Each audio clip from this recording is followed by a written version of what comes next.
إن الحمد لله وكفى وسلام على عباده الذين اصطفى أما بعد فقد قال الله تعالى في كلامه القديم أعوذ بالله من الشيطان الرجيم بسم الله ورسوله النبي الكريم الله وملائكته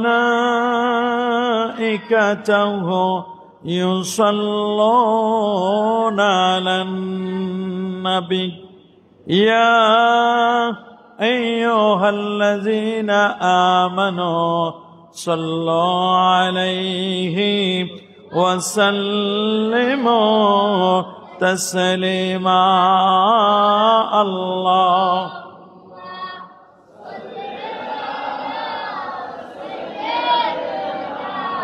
مولانا محمد وعلى آله سيدنا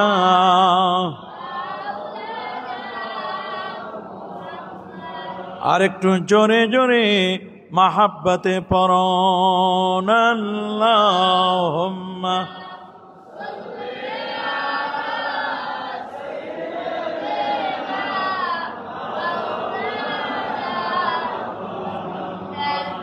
وعلى آل سيدنا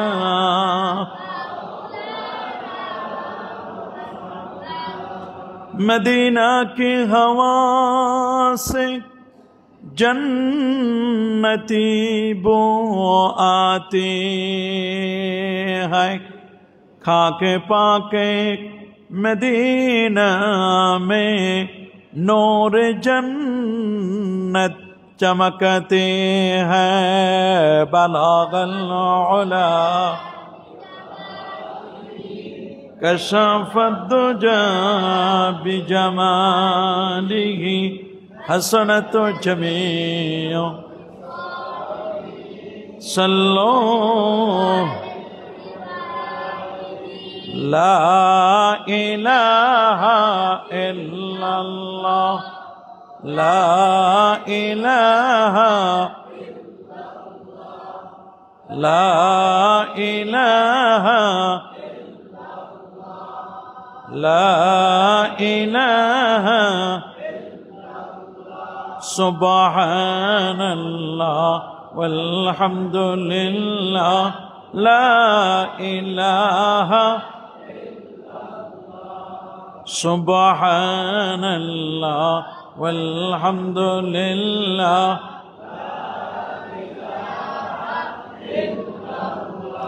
ला इलाहा इल्लल्लाह ला इलाहा सुब्हानल्लाह वल्हम्दुलिल्लाह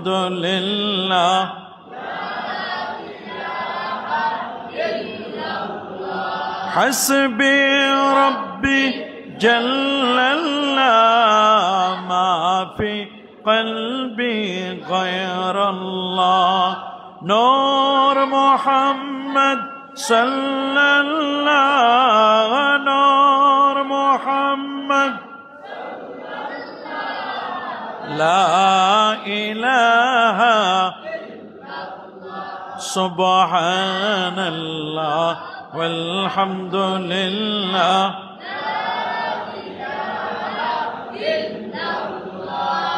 ला इलाहा इल्लल्लाह मुहम्मदुर रसूलुल्लाह सल्लल्लाहु अलैहि वसल्लम। मुअज्जज़ मोहतरम उलमा इकराम मुसल्लियान एज़ाम আল্লাহ পাকের দরবারে লাখ কোটি শুকর, যে মহান মনিব আমাদের প্রতি অত্যন্ত ইহসান করে দয়া করে আজকের এই পবিত্র জুমার দিনে জুমার নামাজ আদায়ের লক্ষ্যে পৃথিবীর শ্রেষ্ঠতম জায়গা আল্লাহর ঘর মসজিদে আসার ও বসার সুযোগটুকু এনায়েত করলেন। কালিমাতুশ শুকুর আদায় করে আমরা পড়ে নিচ্ছি আলহামদুলিল্লাহ। অসংখ্য গণিত দরুদ আর সালাম পেশ করছি আল্লাহর সৃষ্টির প্রধান আকর্ষণ কুল কায়নাতের নবী আকা মাওলা তাজিদার মদিনা সুলতান মদিনা শামসুদ্দোহা বদরুদ্দোজা নূরুল হুদা সাহিব কাবা কৌসাইন আও আদনা রসুলুস সাকালাইন ইমামুল হারামাইন ইমামুল কিবলাতাইন ইমামুল জাদ্দিল হাসান ওয়াল হুসাইন রাদিয়াল্লাহু তাআলা আনহুমা আফতাব নবুওয়া শাহনশাহি রিসালা নূরে মুজাসসাম হুজুর আকরাম নূরুন আলা নূর হাবিবুনা শফিউনা কুদওয়াতুনা মুরশিদুনা মুহাম্মাদুর রাসূল সাল্লাল্লাহু আলাইহি ওয়াসাল্লামের উপর বিনা দরখাস্তে যে নবীর উম্মত হতে পেরেছি, আসুন আরেকটি বার শুকরিয়া আদায় করে আমরা পড়ে নিচ্ছি আলহামদুলিল্লাহ। মুআজ্জাজ হাজিরিন, আপনারা সকলে জানেন বর্তমান পৃথিবীতে শান্তির জন্য মানুষ হন্যে হয়ে ঘুরছে। শান্তির বড় অভাব। আর একটি দল মানুষ যুদ্ধ বিগ্রহ, দ্বন্দ্ব কলহ, মারামারি, কাটাকাটি, অস্ত্রের সমারোহ, অস্ত্রের প্রতিযোগিতা নিয়ে ব্যস্ত রয়েছে। ইসলাম কখনো যুদ্ধ চায় না,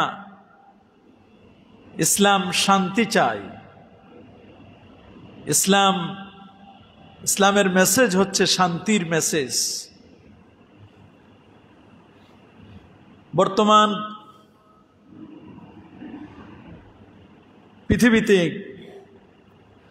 তিনটা জিনিস নিয়ে বড় মহড়া চলতেছে, যেটাকে 3W বলা হয়। এক ডব্লিউ মানে ওয়ার, ওয়ার মানে হচ্ছে যুদ্ধ। আর এক ডব্লিউ ওমেন, ওমেন মানে হচ্ছে নারী। আর এক ডব্লিউ হচ্ছে ওয়াইন, ওয়াইন মানে হচ্ছে মদ। www. 3W দিয়ে আমরা যে কোনো বিষয় সার্চিং করি। এই 3Wর মহড়া চলতেছে গোটা পৃথিবীতে। তার মধ্যে বর্তমান পরিস্থিতি আপনারা পর্যবেক্ষণ করছেন, ইরান এবং ইসরায়েলের যুদ্ধ। মুসলমান কোনটি পক্ষ নিবে? ইরানের পক্ষ নিবে নাকি অন্য কোনো পক্ষ নিবে? এ নিয়েও ফেসবুক, ইউটিউব, টুইটার এগুলো খুব সরগরম। সকালবেলা উঠলেই একেবারে উচ্চ পর্যায় থেকে নিয়ে গেটের দারওয়ান পর্যন্ত দেখি যে ইরান আর ইসরায়েলের যুদ্ধের কি ফলাফল, কেমন কি হামলা হচ্ছে, এগুলো চলছে। সকালবেলাও দেখলাম একজন দারোয়ান, গেট সিকিউরিটি গার্ড, তারও জানার বিষয় যে হুজুর ইরানের কি অবস্থা, মানে হামলার রেজাল্ট জানতে চায়। যুদ্ধ নিয়ে সবার মনের মধ্যে কেমন যেন একটা কৌতূহল। আসলে বর্তমান ইরান এবং ইসরায়েলের যে যুদ্ধটি, এই যুদ্ধটি হচ্ছে মূলত টেকনোলজির যুদ্ধ। জ্ঞান এবং বিজ্ঞানে কে কতদূর আগাতে পারল, এটির যুদ্ধ। ইসরায়েল কিন্তু সবাইকে গণনা করে না।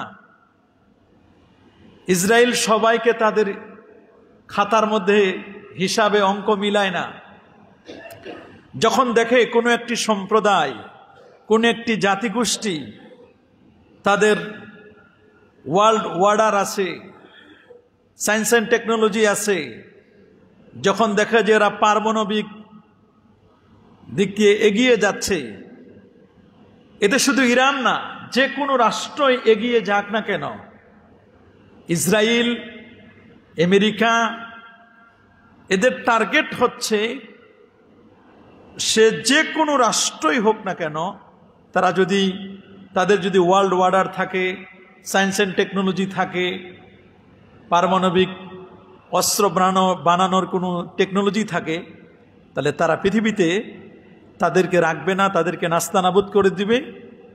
আমেরিকা চাচ্ছে পুরো কবজাটা, ক্ষমতাটা, পাওয়ারফুলটা, সব পাওয়ারটা নিজের হাতে কন্ট্রোল করতে। এখানে মূলত পাওয়ারের দ্বন্দ্ব চলছে, ক্ষমতার দ্বন্দ্ব চলছে। এজন্য মধ্যপ্রাচ্যের আধিপত্য বিস্তারকে কেন্দ্র করি, এই মধ্যপ্রাচ্যের মধ্যে কে আধিপত্য বিস্তার করবে, এই মধ্যপ্রাচ্যের আধিপত্য বিস্তারকে কেন্দ্র করি পারমাণবিক প্রযুক্তি বলেন, চায়না জেন প্রযুক্তি বলেন, মিসাইল প্রযুক্তি বলেন, ইন্টেল প্রযুক্তি বলেন, যত রকমের প্রযুক্তিতে যে আগাবে তাকেই সাইজ করবে আমেরিকা এবং ইসরায়েল। কখনো কখনো আমেরিকা সরাসরি করে, আর কখনো কখনো আমেরিকা মাধ্যম দিয়ে করে, ইসরায়েলকে ব্যবহার করে। এটা মনে করবেন না যে বাংলাদেশ খুব বেশি নিরাপদ, যদিও বাংলাদেশের কিছু নাই বলতে বাংলাদেশের রাডার প্রযুক্তি নাই, মিসাইল নাই, তেমন কিছুই নাই। আমাদের পাশের কোনো রাষ্ট্র যদি আমাদের দেশের উপর হামলা করে, হাঁ করে তাকায় থাকা ছাড়া আর কিছুই থাকবে না, আর মসজিদে গিয়ে দোয়া করা ছাড়া আর আমাদের কিছুই থাকবে না। আমাদের কোনো ধরনের কোনো প্রযুক্তি নাই। আমরা আসি গীবত শেকায়েত নিয়ে, আমরা আসি মারামারি দ্বন্দ্ব কলহ নিয়ে, আমরা আসি কার দোকান দখল করব, দোকানদারির দখল নিয়ে আমরা আসি। আমাদের যুবকগুলো আছে এখন, মানে কি বলবো, আমাদের যুবকরা আছে এখন মদ, জুয়া, কিশোর গ্যাং নিয়ে আমাদের যুবকরা ব্যস্ত হয়ে রয়েছে। অথচ আমাদের কোনো প্রযুক্তিগত কোনো উন্নতি নাই। আমরা আছি কেমনে শুধু আরেকজনের লুটপাট করে খেয়ে দিয়ে মোটামুটি দুনিয়া থেকে একটা মানে ব্যাড রেকর্ড নিয়ে কেমনে দুনিয়া থেকে চলে যেতে পারবে, এই টার্গেট। আমাদের কোনো ধরনের প্রযুক্তিতে কোনো ধরনের আমাদের কন্ট্রিবিউশন আছে বলে আমি মনে করি না। আমরা আছি দলাদলিতে, হুজুরে হুজুরে দ্বন্দ্ব, পীরে পীরে দ্বন্দ্ব, ব্যবসায়ীতে দ্বন্দ্ব। আমরা আছি দ্বন্দ্ব, কলহ, মারামারি, কাটাকাটি, হিংসা, গীবত, শেকায়েত। ও কেন ভালো চলে, আমরা এগুলো নিয়ে আসি। আমরা প্রযুক্তিতে আমাদের সামান্যতম কন্ট্রিবিউশন আছে বলে মনে করি না। অথচ ইসরায়েলের প্রতিটি যুবক কমপক্ষে 2 বছর তাদেরকে যুদ্ধের ট্রেনিং দিতে হয়, অস্ত্রের ট্রেনিং দিতে হয়। এই ট্রেনিং যদি তাদের না থাকে, এই ট্রেনিং না থাকলে তাদেরকে বলা হয়েছে যে যেই যুবকগুলো ট্রেনিং দিতে মানে কাপুরুষতা করবে, ট্রেনিং দিতে চাইবে না, তাদেরকে আস্থা করে নিক্ষেপ করে ওই যুবকদেরকে তারা রাখতে চায় না। অথচ আমাদের দেশের প্রত্যেকটি নাগরিকের এটা টার্গেট করা দরকার যে কমপক্ষে 2 বছর না হলেও 1টা বছর কমপক্ষে যুদ্ধের ট্রেনিং থাকা দরকার। আমাদের যুবকদেরকে ট্রেনিং দেওয়া দরকার। আমরা ট্রেনিং দিব কখন? আমরা তো মদ জুয়া নিয়ে ব্যস্ত থাকি, আমরা তো লাঠি মিছিল, এই মিছিল, 100 টাকা হলেই আমরা সারাদিন ব্যস্ত হয়ে যাই। একটা বিরিয়ানির প্যাকেটের জন্য আমরা পিছনে অমুক ভাইয়ের চরিত্র ফুলের মতো পবিত্র, এখন বিরিয়ানিও লাগে না, একটা আগরবাতির টান মারলেই পাওয়া যায়। আমরা তো আছি এগুলো নিয়ে ব্যস্ত। এগুলো নিয়ে ব্যস্ত হলে তো হবে না, আমাদের সায়েন্স অ্যান্ড টেকনোলজিতে এগিয়ে যেতে হবে। আমরা অনেকেই মনে করি ইরানে তো হুজুর শিয়া, ইরানের অনেক কিছু, কিন্তু মনে রাখবেন ইসরায়েল কিন্তু ইরানকে গণনা করেছে, আপনাকে আমাকে গণনা করে নাই। ইসরায়েল কিন্তু চীনকে গণনা করতেছে, ইসরায়েল কিন্তু ইরানকে গণনা করতেছে। ইরানকে গণনা করতেছে এই কারণে নয় যে সেখানে শিয়া সুন্নি আছে, এটা নয়, বরং দেখতেছে তাদের মধ্যে প্রযুক্তি আছে। আস্তে আস্তে এদের টার্গেট কিন্তু শুধু ইরান নয়, ইরানের পরে টার্গেট আছে তাদের, এক এক করে পাকিস্তান টার্গেট আছে, তারপরে আরো যে রাষ্ট্রগুলো চায়না, চীন টার্গেট আছে, কারণ এদের মধ্যে প্রযুক্তি আছে। কারণ আমেরিকা কখনো চাইবে না আমেরিকার টার্গেট হলো আপনাকে পারমাণবিক দিবে, আপনাকে অস্ত্র দিবে, সবকিছু দিবে, কিন্তু সুইচটা রাখবে আমেরিকার হাতে, ইসরায়েলের হাতে, সুইচ রাখবে তাদের হাতে। আপনি তাদের অস্ত্র কিনে আপনি ব্যবহার করবেন ইসরায়েলের বিরুদ্ধে, আমেরিকার বিরুদ্ধে, এই চিন্তা কখনো ব্রেনে আনবেন না, কারণ মাল মেডিসিন সব ওদের। আপনি একটা মেশিন কিনছেন, মেশিন কেনার আসল পাসওয়ার্ডটা তারা রেখে দিয়েছে। কেন রেখে দিয়েছে? কারণ সবকিছু আমাদের হাতে তো কিছুই নাই। কিন্তু আমরা যদি এগুলো প্রযুক্তিগত ডেভেলপ করে আমরা নিজেরা যদি পারমাণবিক বানাতে পারতাম, আমরা যদি অস্ত্র বানাতে পারতাম, তবে মুসলমানদের হাতে কিন্তু এগুলো যদি আমাদের হাতে থাকতো, তাহলে কিন্তু আমাদেরকে আর কেউ নাস্তানাবুদ করতে পারতো না। তখন আমাদেরকে ভয় পাইতো, আমরা কখন বানাবো অস্ত্র, আমরা তো দলাদলিতে ব্যস্ত, অস্ত্র বানানোর তো সময় আমাদের নাই। এই জন্য আপনি শুনলে অবাক হবেন, আল্লামা ইকবাল খুব আফসোস করে বলেছিলেন, সেই সময় তিনি বলেছিলেন, সবক পর ফের সাদাকাত কা, রে মুসলমান সবক পর নতুন করে, তোমাকে শক্তিশালী হতে হবে, ন্যায় এবং সত্যের সাদাকা, সত্য ও ন্যায়ের সবক পড়তে হবে।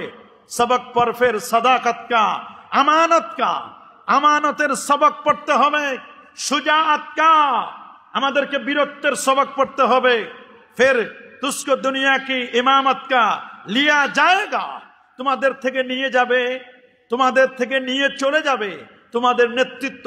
যেই মুসলমান নেতৃত্ব দিয়েছে গোটা পৃথিবী, অর্ধ জাহানের খলিফা ছিলেন হযরত ওমর রাদিয়াল্লাহু তাআলা আনহু, যেখানে মুসলমান নেতৃত্ব দিয়েছিল, যেখানে মুসলমান 800 বছর শাসন করেছিল।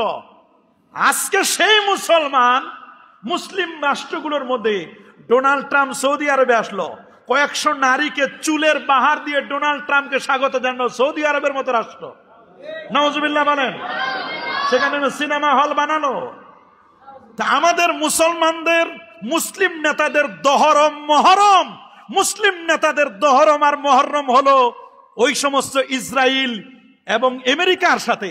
কেমনে মুসলমান 59টি মুসলিম দেশের যারা মরণ আছে, তারা যদি ঐক্যবদ্ধ হতো, তারা যদি একটি প্ল্যাটফর্মে আসতো, নিজেদেরকে যদি ডেভেলপ করতো, প্রযুক্তিগত দিক থেকে আমরা যদি প্রোডাক্টিভ কিছু তৈরি করতে পারতাম, তবে মুসলমানদের কাছে গোটা পৃথিবী মাথা নত করত।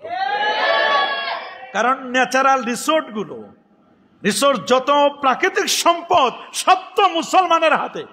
আল্লাহু আকবার বলে, সব কার হাতে?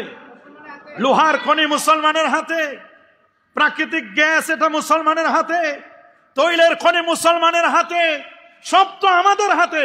আমাদের তৈল দিয়ে ইসরায়েল বিমান উড়ায়, আমেরিকা বিমান উড়ায়, মুসলমানদের বিরুদ্ধে তারা মিসাইল হামলা করে, তৈল চলে মুসলমানের। এই জন্য আল্লামা ইকবাল খুব আফসোস করে বলছেন যে উনহুকা মুসলিম কাহা রাহা হো, তুমি মুসলমান দাবি করতেছ, রাতের বেলায় যে চেরাগটা জ্বলে, এই চেরাগ আমার, রাতের চেরাগ জ্বলে আমার, দিনের বেলায় আলো আমার, জবান দিয়েছি আমি তোমাকে, আর এই জবান দিয়ে উনহুকা মুসলিম কাহা রাহা হো, জবান মেরি হয় বাত উনকি, জবান আমার, কথা বলো তুমি আরেকজনের। মুসলমান, তোমাকে কত রিসোর্স আমি দিয়েছি, কত সম্পদ আমি তোমাকে দান করেছি। দেখেন না সৌদি আরব, তাদের মধ্যে স্বর্ণের খনি, এটা কি নিজেরা বানাইছেন? আল্লাহ দিয়েছেন। স্বর্ণের খনি কে দিয়েছেন? তৈলের খনি কে দিয়েছেন? যে পাহাড়গুলো 6,500 পাহাড়, মক্কা শরীফ মদিনা শরীফ মিলে 6,500 পাহাড় আছে, এবং এক একটা পাহাড়ের মাটি পাথরগুলো এত দামি দামি পাথর, অবাক করার মতো। স্বর্ণের মতো দামি এরকম পাথরও আছে আল্লাহ তাআলা সৌদি আরবে দান করেছেন। অথচ আপনি মিলাই দেখেন, সৌদি আরবের অবস্থা মিলাই দেখেন, থুতু দূরে ফেললে তো নিজের দিকে চলে আসে, বাতাসে নিজের দিকে চলে আসে। সৌদি আরবের সমালোচনা করলে তো নিজের দিকে চলে আসে। মুসলিম কান্ট্রি যেগুলো আছে, মুসলিম যত নেতা আছে, এদের হিসাব করে দেখেন, একজন নেতাও কি ঠিক আছে? একজনও তো ঠিক নাই। কোথায় যাবেন আপনি? কোন দিকে যাবেন আপনি? যাওয়ার তো কোনো পথ নাই। মনে রাখবেন, এই পৃথিবীতে কাফের, বেদিন, বেঈমানরা সোচ্চার। ইউরিদুনা লিইউতফিউ নূরাল্লাহি বিআফওয়াহিহিম ওয়াল্লাহু মুতিম্মু নূরিহি ওয়ালাউ কারিহাল কাফিরুন। তারা চায় মুখের ফুৎকার দিয়ে ইসলামকে মিটাই দিবে, কোরআনকে মিটাই দিবে, ইসলামের আদর্শকে মিটাই দিবে। ইসলামকে পৃথিবীর জমিনে তারা রাখতে দিবে না, ইসলামকে নাস্তানাবুদ করে দিবে। এদের টার্গেট ওরা নতুন করে নয়, প্রথম টার্গেট করেছিল যখন ইরাকের সাদ্দাম হুসাইন, প্রেসিডেন্ট সাদ্দাম হুসাইন মরহুম, তাকে শহীদ করা হলো। সে যখন পারমাণবিক চুক্তি সহ, সে যখন পারমাণবিক প্রযুক্তিতে যখন আগায় গেল, আমেরিকার মাথা নষ্ট হয়ে গেছে যে না, ইরাককে দমন করতে হবে। এজন্য ফার্স্ট টার্গেট করলো ইরাক। ইরাককে তারা টার্গেট করেছে। ইরাককে টার্গেট করার পরে ইরাকের জমিনে বম্বিং করে করে করে করে করে করে লক্ষ লক্ষ মুসলমানকে শহীদ করেছে ইরাকে। আল্লাহু আকবার বলে। কিন্তু ইরাককে একেবারে সমূলে ধ্বংস করতে পারে নাই, পারবেও না। এর পিছনে কারণ আছে। কারণ ইরাকের জমিনে শোয়া আছেন ইসলামের চতুর্থতম খলিফা, আল্লাহর হাবিবের জামাতা, শেরে খোদা হযরত আলীউল মুর্তাদা রাদিয়াল্লাহু তাআলা ইরাকের জমিনে শোয়া আছেন। সুবহানাল্লাহ।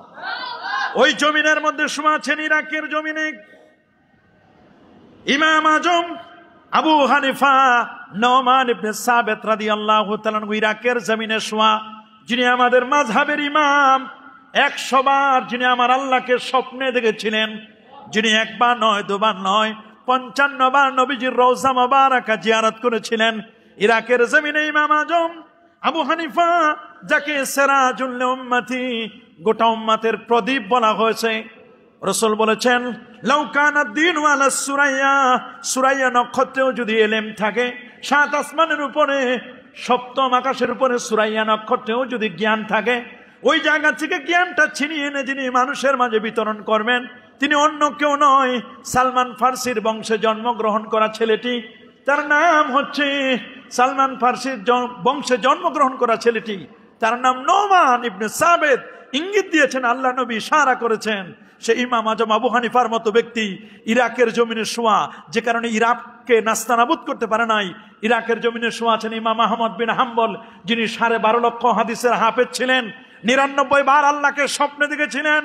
ইরাকের জমিনে শোয়া আছেন আরেকজন বড় পণ্ডিত গাউসে পাক আব্দুল কাদের জিলানী রাহমাতুল্লাহ আলাইহি, ইরাকের জমিনে শোয়া। বিশর হাফির মতো আল্লাহর ওলি শোয়া। ইরাকের জমিনে প্রায় 40,000 এরকম মস্ত বড় ওলি আল্লাহ ইরাকের জমিনে শোয়া। এই জন্য ইরাকের জমিন থেকে ইসলামকে মিটাতে পারে নাই। টার্গেট করেছে তারা আফগানিস্তান। আফগানিস্তানে আমেরিকা কোনো অংশে কিন্তু কম চেষ্টা করে নাই, কিন্তু আল্লাহর মেহেরবানি আফগানের জমিনে আফগান মুজাহিদরা ওরা বুঝতে পেরেছে আর সেকুলার থাকলে হবে না, অসাম্প্রদায়িকের দিকে আর চলে গেলে হবে না, নিজেদের প্রযুক্তিতে আমাদের আগাতে হবে।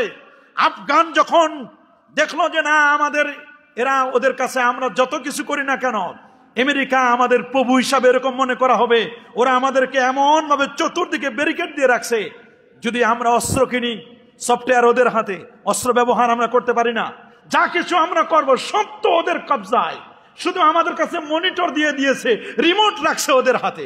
নাউজুবিল্লাহ বলেন। মনিটর দিয়েছে আমাদের কাছে, রিমোট ওদের কাছে। ওরা যখন রিমোট টিপ দিবে তখন আমরা দেখতে পাবো, এছাড়া কিছুই না। আমাদের কাছে সায়েন্স এন্ড টেকনোলজির কিছুই না। এক পর্যায়ে আফগান মুজাহিদরা ওরা যখন এমন ভাবে সোচ্চার হলো, আমেরিকা দীর্ঘদিন পরে লেজ গুটায় নিয়ে পালাতে বাধ্য হয়েছে ইরাক এবং আফগানিস্তান থেকে। আল্লাহর মেহেরবানি আফগান মুজাহিদরা বুঝতে পেরেছে আর তাবেদারি করা যাবে না, নিজেদেরকে প্রযুক্তিতে আগাতে হবে। এজন্য নিজেরাই তারা প্রযুক্তি আবিষ্কার করছে, নিজেরা চেষ্টা করতেছে। একদিকে প্রযুক্তিতে আগান, আরেকদিকে হযরত আবু বকর সিদ্দিক রাদিয়াল্লাহু তাআলা, ফারুক আযম, ওসমান জিন্নুরাইন, আলী মুর্তাদা রাদিয়াল্লাহু তাআলা, সাহাবায়ে কেরামের স্পিড নিয়ে, তাদের মহব্বত, তাদের ভালোবাসা নিয়ে একদিকে মাথায় পাগড়ি, আরেকদিকে তাহাজ্জুদ, আওয়াবিন, ইশরাক, চাষ, জিকির, আসকার, তাসবিহ, তাহলিল, মুরাকাবা, মুশাহাদা এবং ইসলামিক সিভিলাইজেশনকে ডেভেলপ করছে। প্রযুক্তিতে তারা আগাচ্ছে। একদিকে জায়নামাজের চোখের পানি, আরেকদিকে প্রযুক্তি, দুই দিক থেকে যখন আগাচ্ছে, এখন আমেরিকা বলেন, ইসরায়েল বলেন, একটু না একটু হলেও কমপক্ষে আফগানিস্তানকে কিন্তু ভয় পাচ্ছে। শুধু আমেরিকা আর ইসরায়েল না, সারা পৃথিবীতে বর্তমানে মোটামুটি আফগানিস্তানকে গণনা করতেছে। পরে চিন্তা করছে যে না, আফগানিস্তানের উপর তো একবার হামলা করছি, আপাতত আরেকটু বারক, আর একটু বাড়ক, ওকে সাইজ করার জন্য আবার নতুন প্রযুক্তি ওরা আবিষ্কার করবে। বর্তমানে ইরান একটু মাঝে মধ্যে হামকি ধামকি দিচ্ছে, একটু হাক ডাক দিছে, ইরানকে সাইজ করবে। ইরানের পরে তুরস্করে সাইজ করার জন্য রেডি হয়ে আছে, এরপরে চীনকে সাইজ করার জন্য রেডি হয়ে আছে, এরপর পাকিস্তানকে সাইজ করার জন্য রেডি হয়েছে। বাংলাদেশ যদি বেশি বাড়াবাড়ি করে, বাংলাদেশে তো কিছুই নাই, যেটুকু আছে বাংলাদেশ দূর থেকে সবার কাছে সমান আসে না, দূর থেকে শুধু একটা মেসেজ দিলে হয়ে যাবে যে বেশি বাড়াবাড়ি করো না। কিন্তু আমরা কি করতেছি? আমরা আমাদের প্রযুক্তিতে, আমাদের যে জনশক্তি আছে, আমাদের যে যুবক আছে, এই 19 কোটি 20 কোটি মানুষ আমাদের যুবকদেরকে টার্গেট করে করে যদি 2 বছরের যুদ্ধের ট্রেনিং দেওয়া হয়, আমার বিশ্বাস আমাদের এই শক্তিটা কমপক্ষে, যুবকদের পাওয়ার এই শক্তিটা কমপক্ষে আমাদের আছে। আমরা তো কমপক্ষে যুদ্ধের ট্রেনিংটা কমপক্ষে নিতে পারি। যুদ্ধের ট্রেনিং কি দিবেন? একটু কিছু করলেই তো নাম দিয়ে দেয় জঙ্গি। কি যে এক বিপদ! একটু কিছু ট্রেনিং হলেই তো জঙ্গি নাম দিয়ে কিভাবে তাদেরকে গ্রেপ্তার করা হয়, তাদেরকে শায়েস্তা করা হয়, বড় কঠিন। বর্তমান যে যুদ্ধটি, এই যুদ্ধটি চলতেছে টেকনোলজির যুদ্ধ, জ্ঞানের যুদ্ধ। জ্ঞানীতে যারা, জ্ঞানে, সায়েন্স এন্ড টেকনোলজিতে যারা আগানো, তাদেরকে তারা হিসাব করে। চায়না কেন পারমাণবিক চুল্লি আবিষ্কার করবে, বা কেন তারা পারমাণবিক প্রযুক্তিতে এগিয়ে যাবে? এই জন্য চায়নাকে সাইজ করার জন্য বারবার কিন্তু ওয়ার্নিং দিচ্ছে, বারবার রেড সিগন্যাল দিচ্ছে। মনে রাখবেন, মুসলমান যেখানেই আছে, যেখানেই মুসলমান, তাদের টার্গেট একদিকে যেমন মুসলমান, আরেকদিকে তাদের টার্গেট হলো প্রযুক্তিতে কেউ আগাতে পারবে না। প্রযুক্তিতে শুধু তারা আগাতে, বেটাগিরি করবে তারা, কিন্তু ওরা জানে না বেটাগিরি করেছে একদিন পৃথিবীতে মুসলমানরা। আল্লাহু আকবার বলে। মুসলমানদের শৌর্য, বীর্য, 800 বছর উসমানী খেলাফতের ব্যবস্থায়, এরা কি 800 বছর শাসন করেন নাই? শাসন করেন নাই? কিন্তু আমাদের নেতারা এমন, মুসলমান এমন, যেই চরিত্রগুলো থাকার কথা ছিল ইহুদিদের, যেই চরিত্রগুলো থাকার কথা ছিল অমুসলিমদের, সেই চরিত্রগুলো এখন মুসলমানদের মধ্যে ঢুকে গেছে। গাদ্দারির স্বভাবটা ইহুদিদের, এই গাদ্দারির স্বভাবটা এখন আমরা মুসলমান নিয়েছি। মিথ্যা কথা বলার স্বভাব ইহুদিদের, এই মিথ্যার সফটওয়্যার এখন মুসলমান ইনস্টল করে নিয়েছে। অহংকার, গীবত, শাকায়াতের সফটওয়্যার ওদের, ওই সফটওয়্যার এখন আমরা ইনস্টল করে নিয়েছি। যেখানে আজকে মুসলমান আজকে নির্যাতিত, আমরা নিপীড়িত, আজকে নিষ্পেষিত, মুসলমান আজকে মাথা চাড়া দিয়ে উঠতে পারতেছি না। কেন? মুসলমান এখন দ্বন্দ্ব করতেছে, ইরানের পক্ষে নিব নাকি ইসরায়েলের পক্ষে নিব। চিন্তা করে দেখেন, মুসলমান ফেসবুকে লেখালেখি হচ্ছে, আরে বাবা, ইসরায়েল এরা যে কি চিজ, এই ইহুদি গোষ্ঠী যে কত খারাপ। আমার নবী 1000 বছর আগে বলে দিয়েছিলেন, আখরিজুল ইয়াহুদা ওয়ান নাসারা মিন জাজিরাতিল আরব, তোমরা আরব উপদ্বীপ থেকে ইহুদি এবং খ্রিস্টান এদেরকে তোমরা বের করে দাও, এদেরকে বের করে দাও। নবীর সবচেয়ে বড় দুশমন ছিল ইহুদিরা, নবীর সবচেয়ে বড় দুশমন ছিল খ্রিস্টানরা। ইহুদি এবং খ্রিস্টান এরা কখনো মুসলমানের বন্ধু হতে পারে না। আমেরিকা কখনো মুসলমানের বন্ধু নয়। গোটা পৃথিবীর কলকবজা নাড়াচ্ছে ইহুদিরা, সুইস ওদের হাতে, আমেরিকা নাড়াচ্ছে, যত কিছু দেখেন সব ইহুদিদের হাতে। আর এই সমস্ত ইহুদিদের প্রধান ছিল আব্দুল্লাহ ইবনে সাবা। বলেন নামটা কি তার? আরো জোরে বলেন না, নাম কি? ইহুদিদের প্রধান ছিল আব্দুল্লাহ ইবনে সাবা। ও 2 দিক থেকে আগুন লাগাই দিত, উস্কাই দিত। কয় দিক থেকে? 2 দিক থেকে। একদিকে হযরত আলী রাদিয়াল্লাহু তাআলা আনহুর ব্যাপারে বলতেন, আলী আপনি খোদা, আলী আপনি আকবর। আলী আকবর বলে না, আলী আপনি আকবর, আমি সবকিছু হচ্ছে, আলী আপনি খোদা। বলে তুমি আমাকে খোদা বলো, তুমি চরম অন্যায় করছো, ওকে মারো, ওকে আগুনে পুড়িয়ে মারো। তখন আব্দুল্লাহ ইবনে সাবা বলল, আমি আপনাকে মনে করতাম আপনি খোদা, 60% এটা মনে করতাম আগে, আর আপনি যখন আমাকে বললেন যে আগুনে পুড়ায় মারার জন্য, তখন আমার আর 1%ও বাকি না, 100% আমি মনে করছি আপনি খোদা। কারণ আগুনে পুড়িয়ে মারতে পারে একমাত্র আল্লাহ, খোদা ছাড়া কেউ মারতে পারে না। আমি বুঝতে পারছি আপনি 1 নম্বর খোদা। নাউজুবিল্লাহ। এই আব্দুল্লাহ ইবনে সাবার গোষ্ঠী এই সারা পৃথিবীতে কলকবজা নাড়াচ্ছে। বাংলাদেশে যত দেখবেন কলকব্জা নাড়াচ্ছে কারা? ইহুদিরা। বলেন কারা? বলেন কারা? ইহুদিরা। ইহুদিরা কলকব্জা নাড়াচ্ছে, ইহুদিদের প্ররোচনায় পড়ে যাচ্ছে অনেকে, আমরা বুঝতে পারতেছি না। অথচ আল্লাহ তাআলা কোরআন মাজিদে বারবার শিক্ষা দিয়েছেন সূরা ফাতিহার মধ্যে, গায়রিল মাগদুবি আলাইহিম ওয়ালাদ-দাল্লিন, তাদের পথে নয় যাদেরকে আপনি রাগ করেছেন, যাদেরকে আপনি গজব দিয়েছেন। আল্লাহ কাদেরকে গজব দিয়েছেন? মাগদুব আলাইহিম হচ্ছে ইহুদি এবং খ্রিস্টানরা। নাউজুবিল্লাহ বলেন।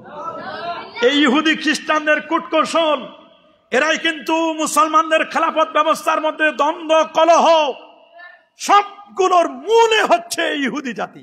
বলেন কারা? এই ইহুদিদের এরাই হচ্ছে ইসরাইল। বলেন না এরাই কি? এই ইসরাইল গোষ্ঠী, এরা কিন্তু কখনো মুসলমানের বন্ধু নয়, কখনো মুসলমানের বন্ধু নয়। মুসলমানদের মধ্যে আজকে ইরানের হামলা হলো, ইসরায়েল হামলা করলো টার্গেট করে, সেনাপ্রধানকে টার্গেট করে। কেন? কিভাবে করলো? অথচ ইরানের গোয়েন্দা সংস্থা, এই ইরানের গোয়েন্দা সংস্থা এরা ইসরায়েলের কাছে বিক্রি হয়ে গেছে। বলেন ইসরায়েলের কাছে কি হয়ে গেছে? এটা মনে করেন না যে বাংলাদেশ নিয়ে আমরা লাফাইতেছি, বা বাংলাদেশে ভালো হোক, কল্যাণ হোক, কল্যাণ চাচ্ছি আমরা। কিন্তু বাংলাদেশের কিছু মানুষ এই দেশের ক্ষতি হোক, বাংলাদেশের সব সেফটি সিকিউরিটি আরেকজনের কাছে ফাঁস করে যে দিচ্ছে না, তার বা গ্যারান্টি কে দিবি? এজন্য ইরানের যে গোয়েন্দা সংস্থা বা আরো যে সমস্ত মোসাব বলেন, যারাই বলেন, এরা মুসলমানের ক্ষতি করতেছে, আলেমের ক্ষতি করতেছে, পীরের ক্ষতি করতেছে। একজন মানুষ যদি আলেম হয়, আলেমকে ধোকা দিতে হয় আলেম দিয়ে, পীরকে ধোকা দিতে হয় পীর হয়ে, ডাক্তারকে ধোকা দিতে হবে ডাক্তার হয়ে। এই জন্য মুসলমানকে ধোকা দিচ্ছে মুসলমান। ইরানের তবে অনেকেই বলছেন যে ইরানের বিজয় হবে কিনা, এ নিয়ে অনেক কথা, আমরা কেউ বলতে পারি না। বিজয় তো এটা আল্লাহ পাক রব্বুল আলামিন দেখাবেন। তবে ইসরায়েল রাষ্ট্রটি, ইসরায়েল হচ্ছে পৃথিবীর মধ্যে সবচেয়ে বিশ্ববিয়াদব জাতি। বিশ্ববিয়াদব জাতিটির নাম হচ্ছে ইসরায়েল। এরা কোনো দিন পৃথিবীতে শান্তিতে বাস করতে পারবে না, আমার রাসূল বলে গেছেন, কখনো পারবে না। এরা কখনো স্থায়ী হবে না, কখনো স্থায়ী হবে না। কেউ কেউ বলেছেন, একটি বর্ণনা আসছে ওদের তালমুদ, ওদের ধর্মগ্রন্থে, যে ইসরায়েল 80 বছরের বেশি টিকবে না। 80 বছর ওদের ধর্মগ্রন্থে লেখা আছে। 80 বছর হলে 77 + 78 হয়ে গেছে, আর 2-2.5 বছর ওদের অস্তিত্ব আছে। কেউ কেউ বলছেন 2-2.5 বছরের মধ্যে তাদের অস্তিত্ব নিশ্চিহ্ন হয়ে যাবে, মরার জন্য ওরা এখন রেডি আছে। ওরা এখন গারকাত নামক গাছ লাগাচ্ছে, সুনানে আবি দাউদের হাদিস। ওদের বাড়ির সামনে গারকাত গাছ লাগানো হচ্ছে, গারকাত নামক গাছ।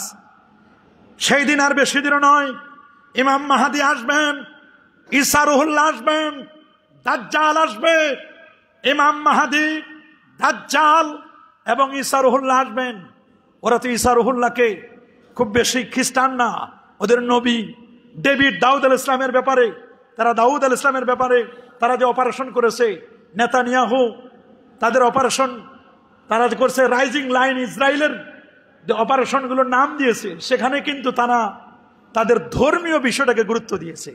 এবং গাজার বিরুদ্ধে তারা যখন অপারেশন করেছে, তারা অস্ত্রের নাম দিয়েছে, অপারেশনের নাম দিয়েছে আমালিক। এই যে আমালিকা সম্প্রদায়, এটা কোরআনের কথা। তাদের কিন্তু ডেভিড সিলিং, এটা তাদের বিভিন্ন অপারেশনের নাম দিয়েছে।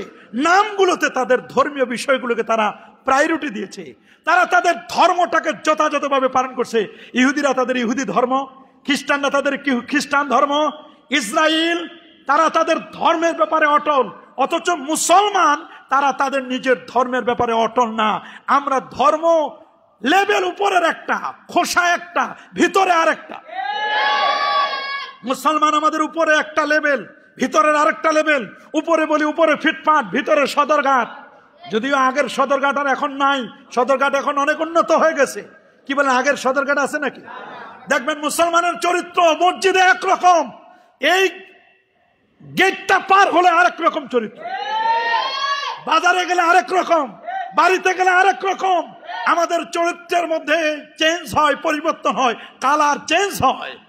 এই জন্য আমার রাসূল বলেছেন বিদায় হজ্জের ভাষণে জাবালুর রহমাতে দাঁড়িয়ে তিনি বলেছিলেন, আইয়ুহান নাস তারাকতু ফিকুম আমরাইন লান তাদিল্লু মা ইন তামাসসাকতুম বিহিমা কিতাবাল্লাহ ওয়া সুন্নাত রাসূলি। হে মানব জাতি, আমি তোমাদের মাঝে দুটো জিনিস রেখে যাচ্ছি, এই দুটো জিনিসকে যতদিন পর্যন্ত তোমরা আঁকড়ে ধরবে ততদিন পর্যন্ত তোমরা গোমরা হবে না, পথভ্রষ্ট হবে না, তোমাদের উপর কেউ খবরদারি করতে পারবে না, তোমরা খবরদারি করবে যদি দুটো জিনিসকে তোমরা আঁকড়ে ধরতে পারো। একটা হলো আল্লাহর কোরআন, আরেকটা হলো আমার সুন্নাহ, আমার আদর্শ।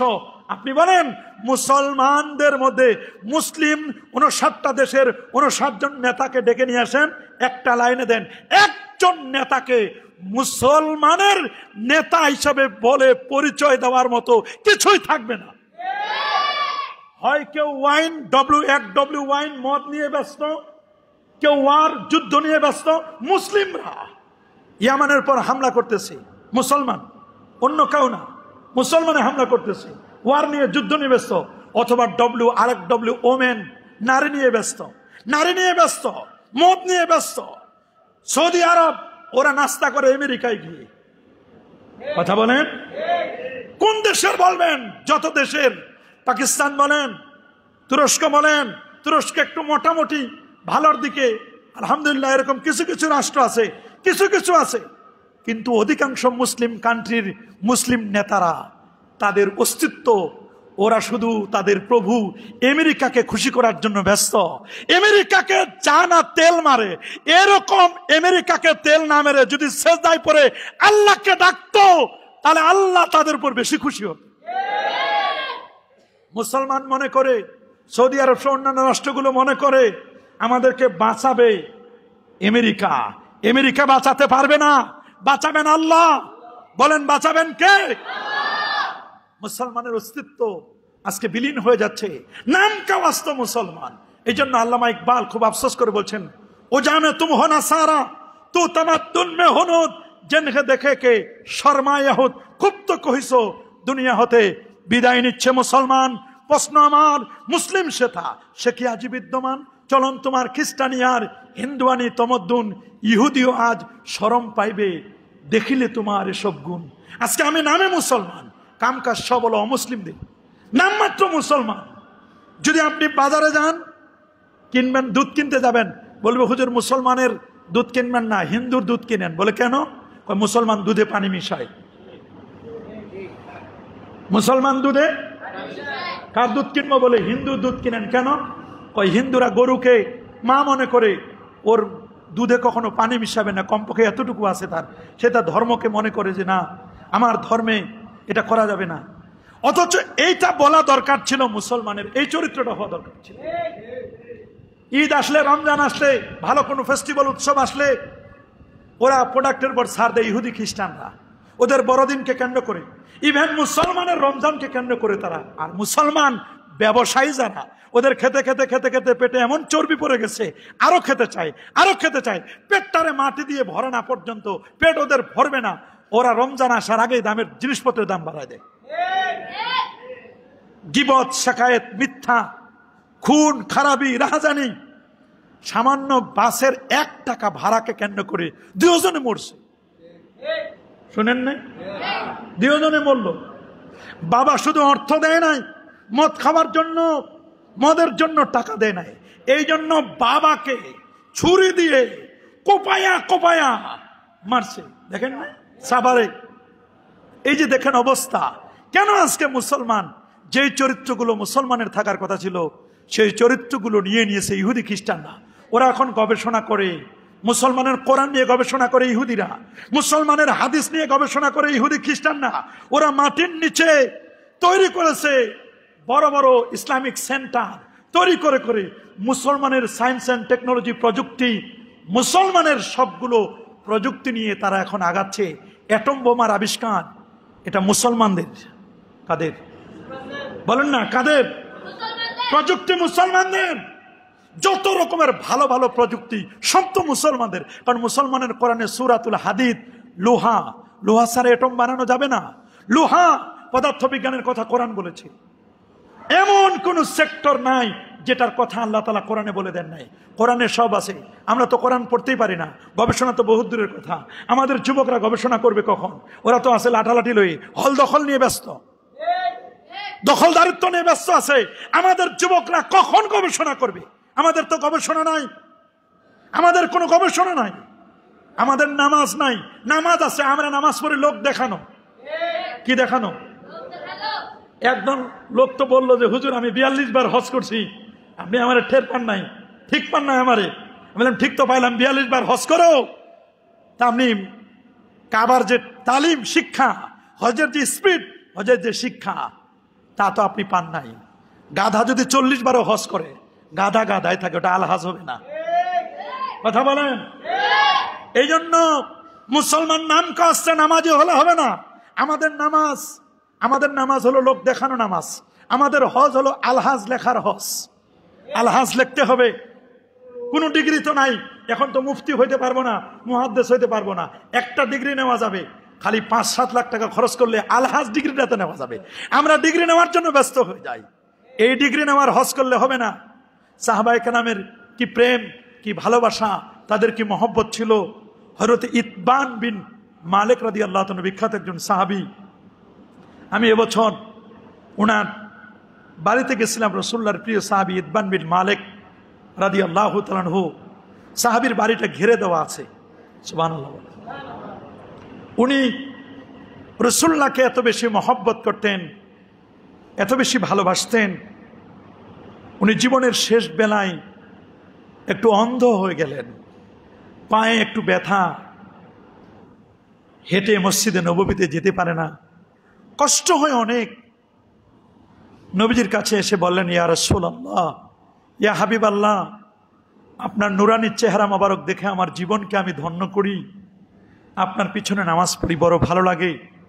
মাঝে মধ্যে হুজুর একটু বৃষ্টি হয়, আমার পায়ে ব্যথা, উঁচু নিচু জায়গা অতিক্রম করে আমি মসজিদে নববীতে আসতে পারি না। ইয়া রাসূলুল্লাহ, আমার জীবনের শেষ সময়টুকু আমার নিজ বাড়িতে আমি কাটাতে চাই। তবে হুজুর আমার একটা আশা, আমি যেখানে নামাজ পড়ব হুজুর, আপনি যদি আমার বাসায় একটু আসতেন, আসার পরে আপনি ওই বাসায় এসে যে কোনো একটা জায়গা আপনি একটু নামাজ পড়তেন, আর ওই জায়গাটায় আপনার বরকতের, আপনি ওখানে নামাজ পড়ছেন, আমি ইন্তেকালের আগ পর্যন্ত ওই জায়গাতে হুজুর আমি নামাজটা আদায় করতাম। একটু যদি আসতেন। হুজুরকে দাওয়াত দিলেন। আল্লাহর কি মেহেরবানি, সাহাবী যেদিন দাওয়াত দিয়েছেন তার পরের দিনই 10টা-11টার দিক আল্লাহ নবী চলে আসলেন। আসার পরেই ঘরের দরজায় সালাম দিলেন। ইতবান বিন মালিক রাদিয়াল্লাহু তাআলা আনহু, পায়ে ব্যথা, চোখের দৃষ্টি কমে গেছে, বয়স অনেক হয়ে গেছে, বয়সের ভারে তিনি নুয়ে পড়ছেন। নবীজিকে দেখে হাওয়া করে কেঁদে দিলেন। নবীর নুরানি চেহারা, কপালে চুমু খেলেন, নবীর হাতে চুমু খেলেন, নবীকে নিয়ে বসাতে চাইলেন। নবীজি বলেন, ইতবান, আমি বসবো না, তুমি আমাকে একটু জায়গা দেখাই দাও, যে জায়গায় নামাজ পড়লে পরে পরবর্তীতে তুমি সেখানে নামাজ পড়তে পারবে। হযরত ইতবান বিন মালিক রাদিয়াল্লাহু তাআলা আনহু নবীজিকে ধরলেন, হাত দুটো ধরে বললেন, ইয়া রাসূলুল্লাহ, এই ঘরের কোনায় এখানে আপনি একটু নামাজ পড়ে দেন। নবীজি নামাজে দাঁড়ায় গেলেন। সাহাবায়ে কেরামের বেশ কয়েকজন নামাজে দাঁড়ায় গেলেন। নামাজ পড়ার পরে নবীজি বলেন, এখানে নামাজ পড়বে, একটু আপ্যায়ন করলেন। নবীজি আপ্যায়ন নিলেন। নবী তাদের জন্য বরকতের দোয়া করলেন। সাহাবী বললেন, যতদিন পর্যন্ত আমি বেঁচে ছিলাম ততদিন নবী যেখানে নামাজ পড়ছে ওই জায়গাটাতে আমি নামাজ পড়েছি। নামাজের পরে, সাহাবীর ইন্তেকালের পরে দেখছেন ওই জায়গাটার মধ্যে এখনো যদি কেউ যায়, ওই জায়গায় আমার নবী যে নামাজ পড়েছিলেন ওই জায়গাটাতে এখনো নবীজির নামাজ পড়েছেন, ওটার ঘ্রাণ এখনো পাওয়া যায়। তার কাটা দিয়ে ঘিরে রেখেছে। কাছে গিয়ে আমরা দোয়া করে আসি। কি বরকতের জায়গা! সাহাবায়ে কেরাম নবীকে কি মহব্বত, কি ভালোবাসা, নবীর প্রেম। আর এখন আপনি এবছর জান্নাতুল বাকি কবর জিয়ারত করতে গেলাম, কবরগুলোকে এমন ভাবে আটকায় দিয়েছে, যেতে দেয় না, যেতে দেয় না। ইয়া আল্লাহ হাজিরু, এদিক দিয়ে চলে যাও, এদিক দিয়ে চলে যাও। একটা মানুষের যে ফিলিংস আসবে, যেটা মা ফাতেমা রাদিয়াল্লাহু তাআলা, ফাতেমা জোহরার কবর, এটা হাসান রাদিয়াল্লাহু তাআলার কবর, এটা উসমান জিন্নুরাইনের কবর, একটা কবরের সামনে দাঁড়ায়া এটা যে অনুভূতি, এটা রাসূলুল্লাহর ছেলের কবর, এটা সাইয়্যিদুশ শুহাদা আমির হামজা রাদিয়াল্লাহু তাআলার কবর, এটা অমুকের কবর। এখন এরা কি করছে? এরা এমন ভাবে সিস্টেম করে দিয়েছে, খালি দূর থেকে দেখে চলে যান, কবর জিয়ারত পর্যন্ত করতে দিচ্ছে না। যেখানে যেখানে বরকতের জায়গা, মনে করেন আল্লাহ নবী যেখান থেকে মেরাজে গিয়েছিলেন, উম্মে হানির ঘরটা, ওই জায়গাটা এমন ভাবে ঘিরে রাখছে, কয়েকটা মহিলা যেতে দেয়, কোনো পুরুষ মানুষের যাওয়ার ওখানে কোনো সুযোগ নাই। মুসাল্লালিন নেসা, নারীদের নামাজের জায়গা রেখে দিয়েছে। যেখানে জিবরিল আমিন নামাজ পড়েছেন রাসূলুল্লাহকে নিয়ে, ওই জায়গায় তার নামাজ পড়তে চায় না, সুবিধার জন্য অন্য জায়গায় নামাজ পড়ে। কত রকমের। ঠিকই যখন তুর্কিরা শাসন করেছে, তখন প্রত্যেকটা কবরের সামনে সাইনবোর্ড ছিল, এটা অমুকের কবর, এটা অমুকের কবর, এটা অমুকের কবর, এটা অমুকের কবর, এটা অমুকের মাজার, সবগুলো ঠিক ছিল। এখন বর্তমানে কি বলবেন? বর্তমানে সব সিস্টেমগুলো এমন পরিবর্তন করে দিয়েছে, যাওয়ার কোনো সিস্টেম নাই। আহলে সুফফা যেখানে, ওখানে বসবেন, 70 জন সাহাবী বসেছিল ওই জায়গায়। আগে আমরা কত বসে একেবারে আসর থেকে মাগরিব এশা 2 ঘন্টা 3 ঘন্টা ছিলাম, এখন আর কাউকে বসতেই দেয় না। হাতিমে নামাজের সিস্টেম ছিল, এখন হাতিম অলরেডি ক্লোজ করে দিয়েছে, হাতিমে কাউকে নামাজে পড়তে দেয় না। মাকামে ইব্রাহিম ওখানে উঠানোর জন্য চেষ্টা করতেছে, মাকামে ইব্রাহিমের কারণে ভিড় হচ্ছে, ওই জায়গাটা কেমনে উঠাই দিবে, এরকম কয়েকবার তারা চেষ্টা করলো। দেখেন আস্তে আস্তে করে মুসলমানদের ঐতিহ্যগুলো ধ্বংস করে দেওয়ার জন্য কিন্তু মুসলমানরাই চেষ্টা করতেছে, অন্য কারো লাগবে না। মুসলমান ধ্বংস হওয়ার জন্য অন্য কোনো জাতি লাগবে না, মুসলমানের জন্য মুসলমানের যথেষ্ট। কাকে আপনি দোষারোপ করবেন? এই জন্য আমাদেরকে বুঝতে হবে, আমরা আমাদের ইতিহাস ঐতিহ্য ভালো ছিল, কিন্তু আমরা আমাদের নিজেদের পায়ে কুড়াল মেরেছি। আল্লাহ তাআলা আমাদের সবাইকে মুসলমানিত্ব যেন আমরা ধরে রাখতে পারি, ইমানকে যেন মজবুত করতে পারি, আকীদাকে যেন দুরস্ত করতে পারি, আমরা যেন আমাদের আমলকে ইসলাহ করতে পারি। প্রকৃত মুমিন তো তারা, ইন্নামাল মুমিনুনা আল্লাযিনা ইযা যুকিরাল্লাহ, আল্লাহ পাকের নাম আসলে তাদের হৃদয়গুলো কেঁপে উঠবে।